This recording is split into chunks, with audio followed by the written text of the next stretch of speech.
Hello and welcome to Digital India Summit, a premier initiative by the Times Network. This year's theme is talking about enabling a revolution. Now, one sector that has seen pretty much quite a big revolution, especially in the last 2 years, is the healthcare space. But today, I'm joined by two very eminent doctors who are going to be talking about a niche space in the healthcare space, if you might say. We're going to be talking about robotics and how that field is evolving, is changing, is making things better for humans as we go ahead. Allow me to introduce my two experts. We have Dr. A.V. Gurava Reddy, the Chairman and Managing Director of Sunshine Hospitals. And we also have Dr. Adarsh Annapareddy, Executive Director, Sunshine Hospitals. Both are joint replacement surgeons. Thank you so much, gentlemen, for joining me here today. Dr. Gurava Reddy, we'll start with you. In India, post-pandemic, there's been a lot of technological innovation. It's been happening at a much faster pace than was anticipated before. And when we talk about these specialized robots, compared to the Western countries, in India, this is used much less. What are some of the main factors that are playing a role in this roadblock, according to you? That's a very good question.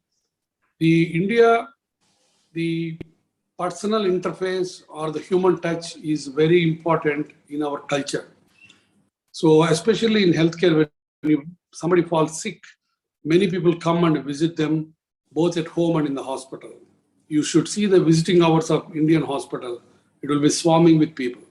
That is in our sight. That is one way of expressing our affection and our love and our kinship.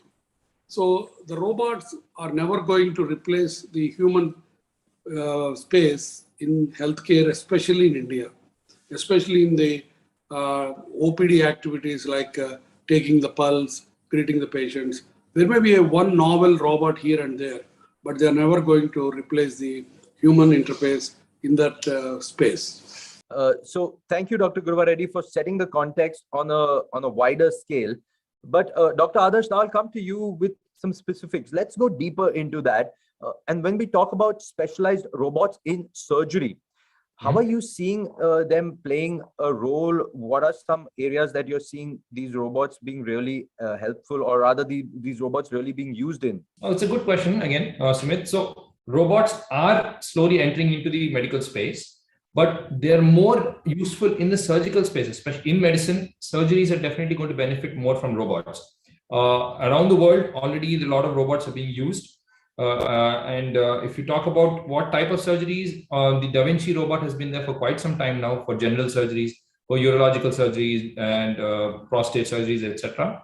And now we're specifically talking about joint replacement robots because we both are joint replacement surgeons. And I would say, in fact, in America and Australia, almost 75 to 80% of these joint replacements are being done with the help of robots already. So it's already slowly creeping into the surgical space. In India, the major cities have already acquired robots for joint replacement surgeries. And definitely we are slowly catching up with the Western world in terms of robots in surgical practice. Okay, that's interesting to know. And it's great that you've shared these statistics to put this more into focus. We will come, Dr. Adarsh, I will talk to you about that in a bit more. But Dr. Gurava Reddy, I just wanted to know one more thought on how these robots are being used by surgeons. How are they helping these surgeons? Maybe are they helping them to perform these surgeries with greater ease and precision, or are they helping eliminate surgeons' fatigue so that more surgeries might be happening in the same number of hours or the same period of time? Can you shed more light on that? Yeah, robots have come into surgical field first in the urological surgery, that is prosthetic surgery, where the very inaccessible areas. So those areas the robots can enter and do the dissection of the tissues with absolute spot-on accuracy without disturbing any surrounding or damaging the surrounding structure. It is like a laser gun targeting the specific target and not disturbing the other tissues. Because if you take prostate, it is such a delicate area where there are a lot of important nerves, like a pudendal nerve, those nerves are there. So in those cases, really robot has come and the surgeon has to just stick there and use the joysticks, and the robot will not have any tremor, and it will exactly go and do the tissue dissection with such a millimeter precision in the shortest or closest possible space. That is the best advantage That's why the robotics came into field. Then the gynecological surgery, hysterectomies, oncological surgery, it all happened. Now in our branch, in the orthopedics and joint replacement, the robots have come and they have definitely, we cannot do the joystick or you sit outside and let the robot operate, because here it is called hard endpoint. Unlike prostate and soft tissue surgery, it is a hard endpoint. That means the bone. You are cutting the bone. So that hard endpoint needs the surgeon also to be there and use the robot. So it's slightly different technically from the robot perspective. But the robotics in joint replacements are gaining momentum. And in fact, if you ask me about the knee replacement or hip replacement, 90, let us say there are 100 steps to get a knee right. Out of 100, 90 steps you do by eyeballing and by using your experience. And that is not on in 21st century. So because precision is the important game. So precision again and again. And that is where the robots help you a lot in joint replacement surgery. So it's definitely a combination, you could say a collaboration between a robot and the surgeon. So because Dr. Adarsh, one concern is always there that, and especially it's happened a lot over the last few years where technology, wherever it has come into whichever field, there's always a lot of conversation that, hey, is this taking jobs away? Is this taking, now I'm sure people must be asking you about this part, that is this robot taking away the surgeon's job? But my sense is it's more of a collaboration between both of them. Could you shed more light on that? Correct, Sumit. So it's, I think first thing that comes to people's mind when they say robots like the Matrix or Terminator, where it kind of wreaks havoc. It's not like that. There are different types of robots, especially in the surgical field. There is a fully automated robots and there is semi-automated robots. Now, fully automated robots are the ones like Dr. Gurava Reddy mentioned in the urological space, where you have your surgeon is sitting in a completely different room using a joystick, and he's getting access to that particular joint, to that particular tissue. In the joint replacement field, we do have fully automated as well. But the one that we use and the one that has got proven outcomes as well is the semi-automated robots. So here still it's the surgeon's skill which is very important. More than replacing the surgeon, that's not major issue here. The point is you still need to have that soft touch. Unless that surgeon is still skilled, he knows where the robot has to stop, knows where the saw has to go and all these things, he is not going to be able to get the benefit from the robot. So these robots are assisting the surgeon. So it's a semi-automated robot where the surgeon is still doing the procedure, but the robot is going to make sure that the accuracy and the precision is improved, and it's going to make sure that the least amount of tissue is being cut and dissected. So it's got to be able to do this finely, as I would like to say. That's a really important part there. So then Dr. Adarsh, quickly, I'll just come to the first part that you started with, and you said that this is where the robot is in one room and the surgeon is in another room. Now, one part of technology that's been, when they talk about med tech, is about saying a doctor in an urban city is able to do a video call with a patient in a rural village and kind of guide them.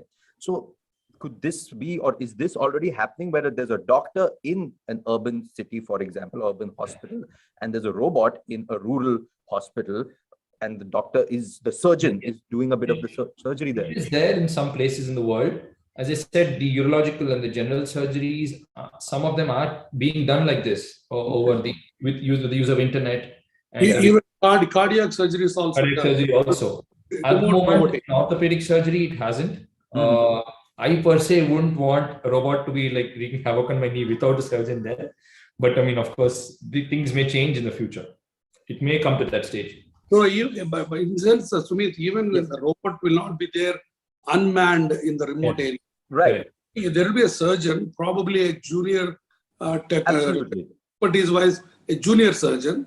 He will have the robot, and the surgeon in the urban center, who is an expert, he will give the guidance to program the robot, and the junior surgeon will hold the robot and do the operation.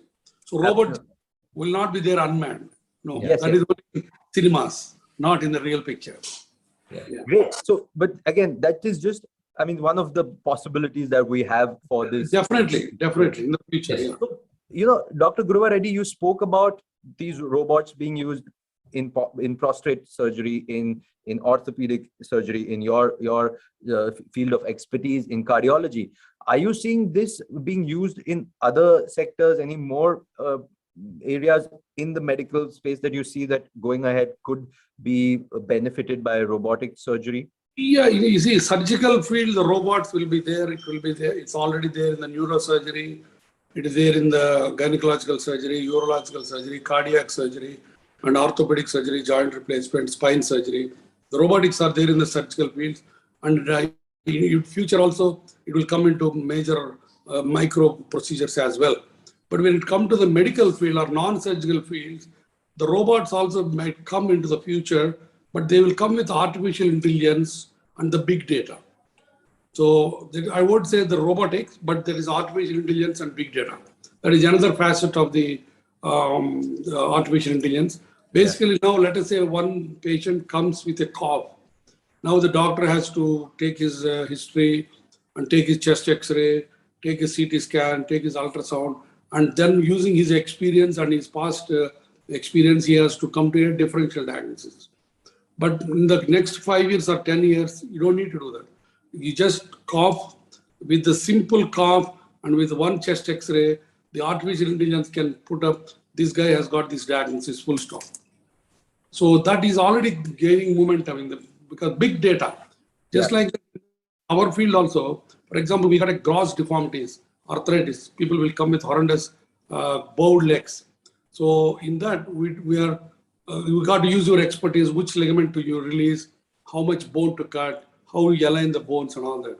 In the robot, once this big data and artificial intelligence and the machine learning comes into picture, it is now slowly evolving. In the next decade, probably, if I'm not there, my son Adarsh will see that a robot will give you a complete algorithm or a roadmap of how to deal a particular arthritic patient. It will tell you, stop, do the ligament, cut here for 2 millimeters and stop. Cut this bone 5 millimeters and stop. And go to the backside, there is a big osteophyte, take that off. Like that, it will give an algorithm and it will take us through. Wow, fantastic. That will definitely make things easier and better for all the patients as well as the surgeons. Absolutely, yeah. End of the day, whatever robots come, Sumit, the patient has to be the winner. Absolutely. It is not the surgeon, it is not the hospital, it is not the economics. Patient has to be the winner. So any field where the end user gets the better outcomes, there the things will be happen very, very well.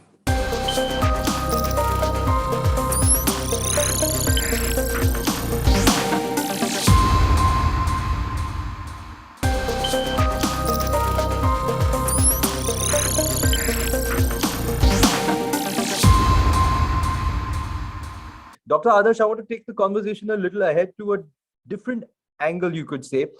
We've spoken about robotics. The surgeries will help patients. They're helping surgeons also perform better surgeries. But the surgeons need to be skilled to use these robots, because otherwise, they're of no use. They're just pieces of iron and steel in somebody's hand if they don't know how to use it well. Yes. The training centers in India are few for this. So what's your take on that? How can we fill up the gap?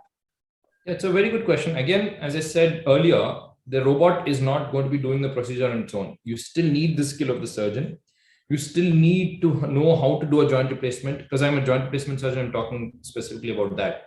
You still need to know what are the cuts you need to get. What is your outcome that you're aiming for? You want to have a straight leg with less amount of pain, with no arthritic bone. That's basically what you're trained in. So you need to know that. But robotic surgeries also has a different kind of skill set, which you need to know. You need to know how the robot is going to assist you, where exactly it's going to come into the play. So when we acquired our robot, we had to go to the US and Australia to learn and to get trained in this. But now we ourselves, Sunshine Hospitals, the Sunshine Bone and Joint Institute, we are a center of excellence ourselves now. So we are training people from all around India. So there will come a time soon where we won't have to go abroad to learn these surgical skills or these robotic surgical skills. And it is coming quite fast. And already in the general surgery robotics, there are the institute in Kerala, Amrita Hospital, they're a very good training center for robotics. And now Hyderabad, our center is there for joint replacement robotics. So India is definitely coming up to become a very good training spot for people around. In fact, not just India, around the world, people will come and train in India soon in robotics. Another point, Sumit, here is India will score in the coming decade in the robotics because here the human resources and the infrastructure costing is 1/4 or 1/5 of the international. So let us say if you need to put $100,000 to start a learning center in America, it will cost you hardly $20,000 here, 1/5 of the cost to start a learning center.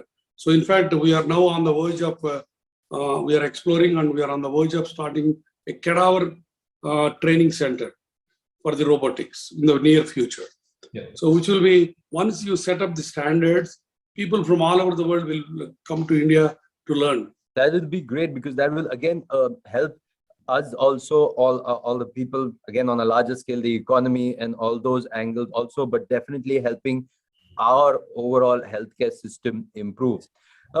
Since we're talking about cost, Dr. Gurava Reddy, I do want to talk to you specifically about the cost for these robotic surgery because, well, obviously they will be costly.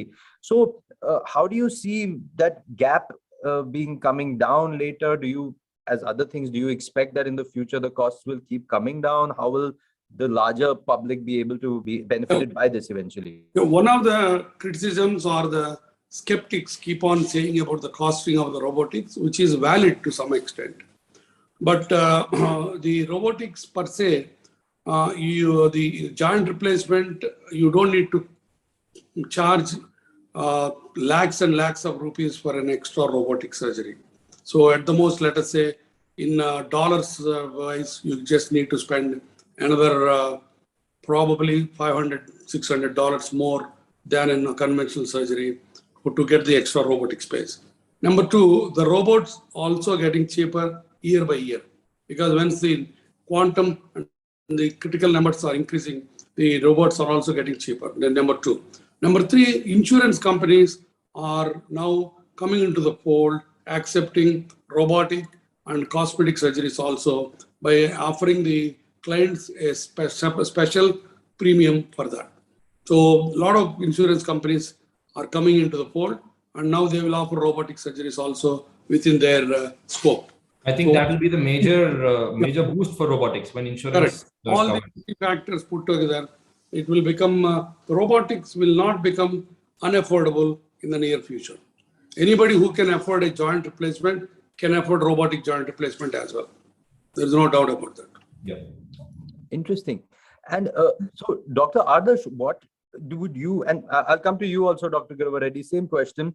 But Dr. Adarsh, where do you see this heading for the way ahead, this innovation that's coming up, the evolution of the healthcare sector? Again, specifically, I'm talking about robotic surgery and in the joint replacement space. What's the future like? What can we expect in 5-10 years? So one thing, Sumit, robotics is not compulsory or not necessary to do a good joint replacement surgery. Since the last 15 to 20 years, I'm talking about India, last 15, 20 years, we've had wonderful results with thousands and thousands of patients doing really well with joint replacements. Robotics in joint replacement surgery has probably entered the discussion over the last 2 to 3 years. Okay. But on the same page, though it's not going to be compulsory in the near future, I would say that it will become omnipresent. People are already asking, especially the educated crowd, the educated people are asking for robotics. They know the advantages that patients have with it. So I would say the healthcare institutes, at least the big institutes, they need to adopt robotics to at least make sure that they're not becoming obsolete. They should not fall behind. And because there is much more accuracy, people are having faster recoveries. I won't say that it's the God's gift to mankind, but definitely there are faster recoveries and better outcomes. So like just how a C-arm is something which we use regularly in surgery. It's a portable X-ray which we use in trauma surgeries. That is almost every orthopedic center has that now. So I would say at least the major institutes will adopt robotics in the near future. In that context, Sumit, if anybody says robotics is the way to go and it is the only way to go, he is not telling the truth. As we do a lot of robotics in our hospital, but at the same time, we do non-robotics also. We have been doing it for the last 20 years myself. So there are excellent surgeons all over India So there is no dearth of good surgeons giving a good outcomes, which has been published and which has been standardized all over the world. Yes. The robotics will add to your experience that accuracy that you will get 100 out of 100 again and again and again. So And that is the beauty of reproducibility. this thing. And a lot of people keep on asking, okay, this is all good for you. What is good for the patient? Mm.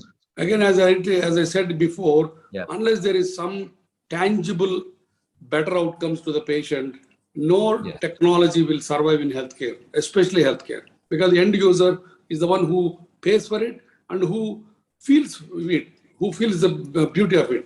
So in that context, I am pleasantly surprised, to be frank.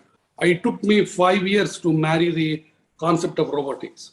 But after the robotics, we have taken the robotics in the last 3 years, the post-operative pain is significantly less in robotic patients compared to the manual.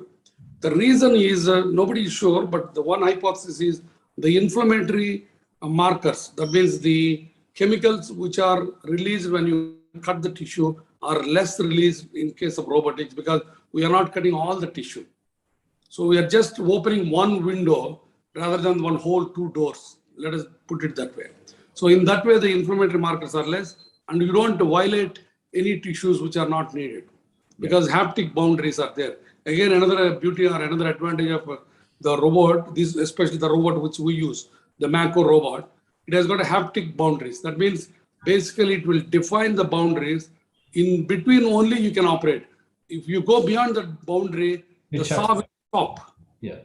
That is the beauty of it. So though you are in control, after the boundaries or beyond the boundaries, the whole robot is under control. It won't let you do it. So that is another point. Third point is, but gives more flexion compared to the manual. And a lot of people are able to squat within a couple of weeks. And again, it's a big, in India, a lot of people want to squat for religious pujas and all that. There is again another added advantage for Indian population, that bending. And again, I'm not saying that only robotic knees can bend and squat. Manual knees also, a lot of people sit and squat. But robots are doing it again and again. Let us say if I operate 100 patients with robot, out of the 190 are able to sit on the floor within a month. Whereas in manual, around 50 to 60% of people will be able to sit. So that sort of outcomes are good for the patients. Fantastic. Well, that's all the time that we have today on the show, but it's been an absolute pleasure to talk to you, Dr. Gurava Reddy, and to talk to you, Dr. Adarsh, to know more about what's happening in this space and to see and to know what are the developments that we can expect. But I think one of the main messages that we should be taking back from here, maybe two of the messages. One is that, yes, there is an evolution happening in this technology is improving to help surgeons, patients, but most importantly, the end result, the end user should always be benefited by it, which in this case is the patient. And that is what is always at the heart of anything that gets implemented successfully in the healthcare sector. This was a very special episode of Digital India Summit, a premier initiative by the Times Network. And I was in conversation with Dr. A.V. Gurava Reddy, Chairman and Managing Director of Sunshine Hospitals, and Dr. Adarsh Annapareddy, Executive Director, Sunshine Hospitals. Thank you so much, gentlemen, for being a part of this.